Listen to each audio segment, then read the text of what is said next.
How's it going, guys? Vaibhav here and welcome back to another video. Now today I want to discuss the Microsoft Surface Duo because I know a lot of people are actually waiting for this product. So far we know it's coming this holiday season. It's going to have a dual 5.6-inch AMOLED display. When you open it up, it's going to be 4.8 millimeters thin and it's going to support Microsoft Surface Pen, but none of its specifications are really out there. We don't know what sort of processor it's going to have, what sort of configuration, the cameras, the battery, the pricing, etc, etc. But it looks like some of the leaks that we've seen recently are pointing towards all of these specifications being confirmed, and that's exactly what we're going to be looking at. But before that, let me remind you of what the Surface Duo actually is. So it's basically a dual screen Microsoft product. It has all the makings of a Microsoft product, including how it looks, and it's basically an essence of what Microsoft and Android can do together to boost productivity on the go. And they've got this short little video which basically showcases what the device is all about. As you can see, 5.6-inch screens on both sides, and basically you can use it as a phone, but you can also use it as a tablet. And the hinge is so special that you can literally fold the device all the way, and there's basically evidence of that. So I'm not going to go over all of the specifications, but as you can see, it does have this seamless approach to it, and you can drag and drop applications in one screen, or you can drag them and make them sort of bigger in both the screens so they occupy both the screens. Now, I don't know how the actual sort of hinge in the middle is going to affect usability. So as you can see, the hinge does get in the way, but I think apps can sort of break apart and sort of become comfortable to use on dual displays without the user noticing that it is a dual display. But if you want to check out this full video, I'll leave a link to this down in the description and you can do so for yourself. What we're going to do is actually go into the Windows Central official website, which basically states all of the specifications of the Surface Duo that have been leaked so far. So as you can see, Android 10 is the operating system now. Pretty sure that it's going to be Android 11 by the time it comes out, but Android 10 to start with.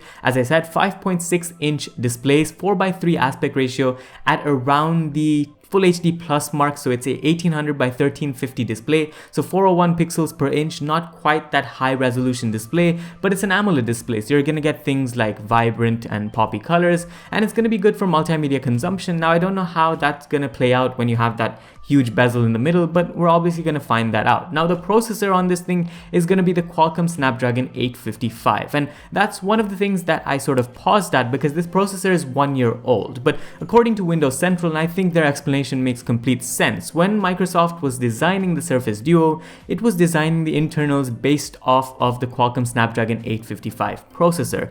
Now that the 865 is out, and if you want really 5G support with it, you're gonna need two modems, and that's obviously gonna require more space in the actual device, which Microsoft may have not accounted for, and therefore they're sticking with the older processor with no 5G support. So I don't know how that's gonna affect your purchasing decision, but this thing I'm pretty sure won't have 5G support and won't have the latest end processing power.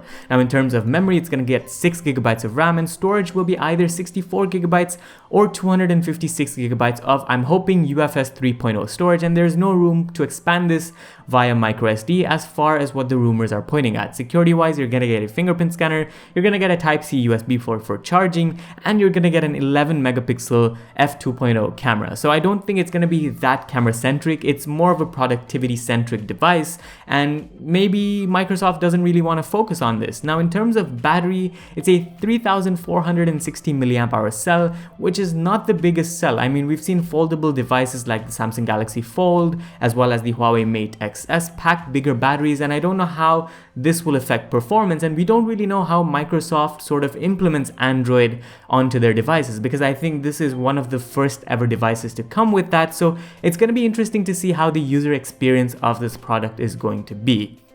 Aside from that, one of the key things I want to point out is the fact that this thing won't have IP ratings. It doesn't have any sort of IP certification. So that's another thing to keep in mind. But if we actually scroll down, they actually explain the 855 and 865 debate and basically say what I've said. It requires an extra chip, and the Surface Duo might have not been designed for all of that. Again, they talk about IP rating and they talk about pricing. Now, because it's a Qualcomm Snapdragon 855 processor, while it might be high end for last year devices, it's probably not going to sell at a high price tag. So maybe Microsoft can sort of effectively bring down the pricing of this product to around the $800 to $900 mark. And if they can do that for essentially a foldable/foldable concept smartphone, this could be one of the more popular choices among users for, going for a productivity centric device, especially when or if Android and Microsoft's sort of operating system works together. Now, some of the applications, as you saw in the video, they don't support that drag and drop method. So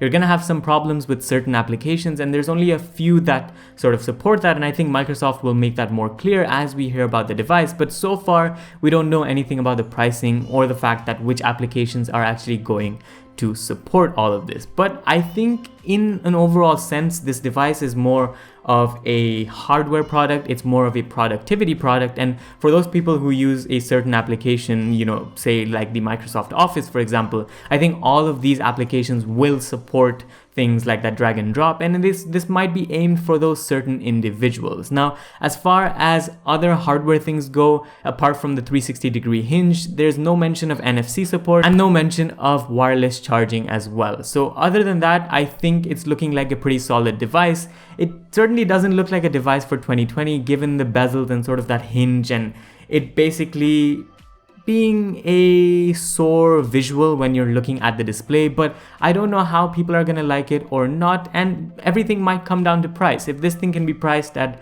around the $800 to $900 segment, people will buy it. But let me know what you guys think about this Surface Duo down in the comments. Do you think they've left it too late? Maybe by that time, Samsung is going to release the Fold 2 and you're going to have the Huawei foldable smartphone of the next generation, etc., etc. So if Microsoft really wants to focus on the strategy behind when to release this, they might have to focus on a very small window, basically around the September mark, when we see the Galaxy Note 20 series and the inevitable Galaxy Fold 2 as well. And if they can sort of price it lower than that, this might be a good competition to the Samsung and this might sell. But yes, it does have the backing of Microsoft. It does have the build quality of Microsoft. It probably has, that refined look as well. I haven't really seen the device in hand, so I can't tell you. But apart from that, you're looking at a Microsoft Foldable for the first time coming this holiday season.